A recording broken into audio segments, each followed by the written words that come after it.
ļoti ticams, kā arī par brīvu. Un trešā lieta ir atbalstīt ražošanu, atbalstīt uzņēmēju darbību, pagriezties ar sevi pret ražotājiem. Jo pēdējā laikā par to, ka lūdzu, netraucējiet mums strādāt, ja nevarat palīdzēt, vismaz netraucējiet, Latvijā runā gan uzņēmīgi cilvēki, gan pašvaldības. Jā, tik tā Repšs kunga viedoklis. Mērķa programma šajā ziņā atšķiras kaut kā? Šajā priekšvēlēšana laikā ir izveidojusies situācija, ka valstī ir palikusi tikai vienīga lielā varas partija, tā ir Vienotība. Zaļie zemnieki un visu Latviju ir savu veidu pieddeiklis, viņi pat nepretendē būt uz šo varu. Par koalīciju un pašreizējo valdību šodien neiet runa atšķirības starp manu partiju un Repšs kungas partiju. Bet vēl tā ir jāizvēlas. Runa ir par to, ko šīs partijas var piedāvāt, un tas, kas šodien pietrūkst, proti esošā vara daudz problēmas vienkārši paslauka zem tepiķīša un nerisina. Piemēram, jautājums par enerģētikas nozare. Vai tirgus tiek atvērts vai netiek atvērts. Tiek pieņems viens lēmums, visi gatavojas šim lēmumam, pēc tam šis lēmums tiek atcelts, tāpēc, ka viņš ir nepopulārs, viņš var palielināt cenas. Ja liberalizē tirgu, tad cenām vajadzētu iet uz leju, diemžēl valdības piedāvājumā cenas iet uz augšu. Es uzskatu, ka šajā priekšvēlēšana laikā ir ļoti svarīgi caur mēdīju starpniecību, lai notiktu diskusijas par to, kā valsts var pelnīt. Jo skaidrs, ka šodien vēlmju lista ir pārāk liela, bet kur ņemt naudu, atbildes ir pārāk maz. Un mēs gribētu piedāvāt, kādā veidā valsts varētu vismaz palielināt ieņēmumus valsts budžetā par 200 miljoniem eiro, kādas programmas vajadzētu realizēt, lai mēs varētu atbalstīt kaut vai māmiņu algas, izglītības investīcijas, kādā veidā bērnu jaunatnes sports varētu tikt atbalstīt, zinātni un tā tālāk tā joprojām. Tad mēs piedāvājam konkrētus plānus un darbības, kādā veidā palielināt budžetu. Un tas ir principā tas galvenais, ar ko mēs ejam uz vēlēšanām. Un te var redzēt, ka tādu lielu pretrunu jūsu starpā nav, un te nāk tas, ko saka eksperti. Rodas aizvien jaunas partijas, kas patiesībā uz vēlēšanām šķeļ tieši latvisko elektorātu. Nu, ziniet, savā laikā bija viena kompartija, un arī teica, ka nedrīkst nekādā gadījumā būt alternatīvai, jo ir viena pareizā partija. Šodien arī tiek runāts par to, ka ir viens pareizais viedoklis. Bet jautājums, vai šodien viss ir tik labi valdībā, lai nebūtu jāpiedāvā alternatīva? Mēs redzam to, kas notiek ar izglītības sektoru. Ministrs nezina, cik bērni septembrī ies uz skolu. Mēs skatāmies, kas notiek veselības sektorā. Protams, ministrs var būt slims, bet tas, ka 5 gadu laikā nopietnas reformas nav veikts, tur jāpiekrīt Repšs kungam, tur jābūt nopietnām izmaiņām un tā tālāk tā joprojām. Šeit man ir jāpiekrīt, ka patiešām, ja patreizējā valdība un valdošā koalīcija darītu visu pareizi, tad varbūt alternatīvas piedāvājums nebūtu vajadzīgs. Bet par šo latviskā elektorātu šķelšanu vai nešķelšanu. Jūs pats esat bijis vēsturiski arī tādās ļoti patriotiskās organizācijās. Ko nozīmē šķelšana? Ja turpinās mēģināt veselības aprūpas sistēmu labot, lejot caurumā papildus ūdeni, ja, nesaprotot, ka caurumu nevar aizlāpīt, ielejot tajā vairāk ūdeni, tad man nav vajadzīga tāda politika, un tad es gribu piedāvāt alternatīvu un īstenot alternatīvu. Valdība, te jāpiekrīt kolēģiem, ka tātad valdība tiešām daudzas problēmas atliek uz nākamo valdību, nerisina.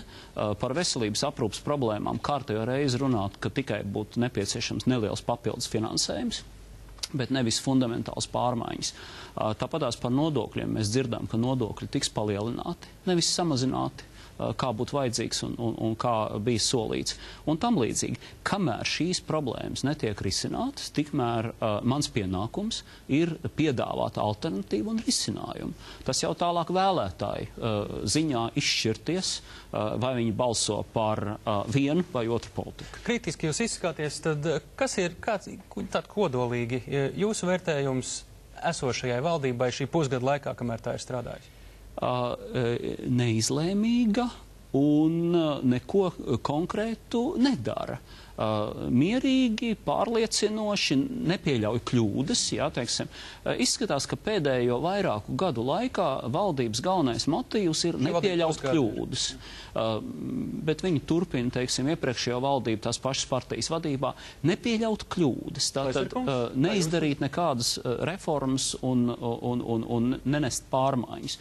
Nu, tā mēs nevaram attīstīties. Es domāju, ka pēdējais notikums saistībā ar pasažieru vilcienu principā sniedz atbildi uz jūsu jautājumu. 5 gadus valdība strādā pie tā, lai būvētu vilcienus. Pirmais, kas tiek izdarīts, notiek konkurss, kurš tiek apstrīdēts, viena tiesvedība. Tad tiek ielikta jauna valde, Štokenbergs politiski atbildīgais iet un strādā 5 minūtes pirms pēdējā valdes lēmuma, viņš aiziet projām, pēc tam visa valde tiek izmesta ārā, atkal nekas netiek pieņems. 100 miljoni Eiropas fondi tiek pazaudēti, tie, kas bija iezīmēti konkrēti programmai, lai varētu būvēt vilcienus. Dzelzceļš vēl kāda kļūda?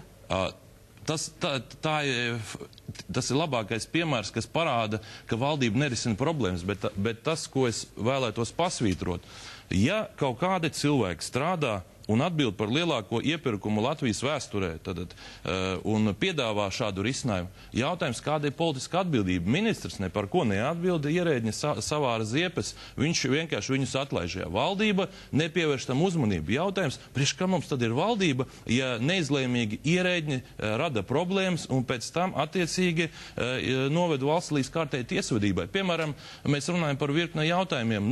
Šī stabilitāte ir saistīta ar stabilitāti kompānijai Prudenti, kura pelna naudu kā konsultanti. Viņi sola atvest investors tur vienam, otram, trešam uzņēmumam, Latvenergo, Air Baltica un tā tālāk. Viņiem maksā milzīgus honorārus katru mēnesi. Rezultātu nekādu nav daudz gadu garumā, un stabilitātes vārdā Prudenti joprojām turpina saņemt naudu. Neviens negrib par viņiem ne laust līgumu, ne pārskatīt. Ja tas ir tas, kas valstī ir prioritāte, lai Prudenti nopelnītu, tad šai valdībai noteikti ir jāturpina strādāt, un Prudenti pelnīs arī pēc vēlēšanām. Taisnība, bet man visvairāk satrauc, ka tiešām netiek darītas ļoti nepieciešams reformas. Un, piemēram, ka netiek samazinātie paši nodokļi un netiek ieslēgts ražošanai labvēlīgs klimats. Par nodokļiem mums būs drusciņi vēlāk tā plašāks, atvainojos. Šķiet, ka mūsu ērētniecība arvien domā, ka nauda rodas bankomātos. Tā nav. Par nodokļiem tiešām drusciņi vēlāk. Pēc tam, kad Šlēser kungs paziņojāt, ka partijā tiks pulcēti vairāki bijušie premjeri un arī citi kādreiz labi pazīstami politiskie līderi. Sociālajos medijos parādījās tāds salīdzinājums, nosaucot tos par apokalipses jātniekiem, bija arī par tādiem neiznīcināmajiem līdzības. Uz ko jūs cerat šoreiz, faktiski tāds otrais mēģinājums daudziem politiķiem, ja ne trešais, ka sabiedrība atkal spēs noticēt?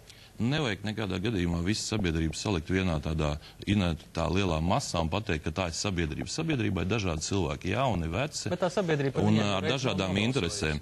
Nevajag teikt, ka šie cilvēki ir pagātne, viņi nav tik veci. Ja mēs skatāmies, kāds ir vidējais politiķu vecums daudzās Eiropas valstīs, tad mūsu gadījumā šie cilvēki ne tuvu nav vēl pensijas vecumam. Ja mēs runājam par politiskām iespējām, es uzskatu, ka ir ārkārtīgi svarīgi, lai politikā tas jaunais pienesums, kas nāk kopā ar jauniem politiķiem, būtu kaut kādā līdzsvarā ar tiem politiķiem, kuriem ir pieredze, kuri ir vadījuši valdības, kuri ir pieļaujuši kļūdas, kuri šīs kļūdas ir labojuši, un tad šis jaunības optimisms un vēlme darīt visu ātri ar šo pieredzi varētu dot pareizos rezultātus, jo mēs esam ļoti maza nācija, mūs ir mazāk pa 2 miljoniem, nav tik daudz to cilvēku, un ja mēs teiksim, ik viens, kas ir bijis politikā, ir norakstīts. Man ir 44 gadi, man līdz pensijai jāstrādā vismaz 20 gadi. Mans mērķis atgriezties politikā ir vienkārši raksturojums. Es vēlos dzīvot Latvijā, un ja es piekristu visam tam, ko dara valdība, man nebūtu jāiet politikā. Bet ja šodien valdība, kā Repškungs teica un kā es teicu, viņi visas problēmas paslauka zem tepiķīša, tad ir jānāk un kaut kas jāpiedāvā, jo mēs nedzīvojam Padomju Savienībā, kur ir viena kompartija un pasarg Dievs, kāds sāks viņu kritizēt. Šodien tas, kas notiek, ja mēs aicinām kaut kādus cilvēkus nāc un pievienojas dari, daudz saka, jūs ko? Mūs izmetīs no amatiem, vienotība. Tajā laikā, kad vienotība nāca ar to progresīvo uzstādījumu, šodien ik viens baidās kaut kādā veidā nostāties pret šo partiju. Un tā nav normāla demokrātija. Alternatīvai ir jābūt, un to mēs mēģināsim arī nodrošināt. Paldies tā, Šlēser kungs, par savu arī Repškungs. Savukārt jūsu partija par to savukārt arī sabiedrībā saka, tāds kārtīgs biznesa projekts, tā to vērtē. Turklāt jaunās partijas vada arī pieredzējuši politiķi. pēc kuriem ir faktiski samērā mazs pieprasījums, jo cilvēki prasa tādas jaunas cerības. Kas liek jums domāt, ka sabiedrība nocēs tiem solījumiem, kuri jums šobrīd ir aktuāli? Tieši tas ir tas varbūt, kas mūs atšķir.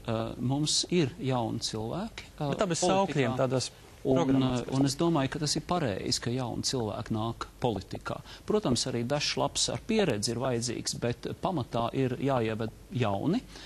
Un man to vienmēr ir izdevies, lai arī kādi trūkumi, kļūdas un pārmetumi man nav izskanējuši, bet man vienmēr, kad es esmu nācis politikā LNNK vai jaunā laikā vai tagad ir izdevies ievest jaunus cilvēkus politikā, kuri vēlāk ļoti sekmīgi arī darbojās. Un man vienmēr ir izdevies īstenot nepieciešams reformas. Un abas šīs lietas šobrīd ir ļoti vajadzīgas, gan reformas konkrētas, gan arī jauni cilvēki.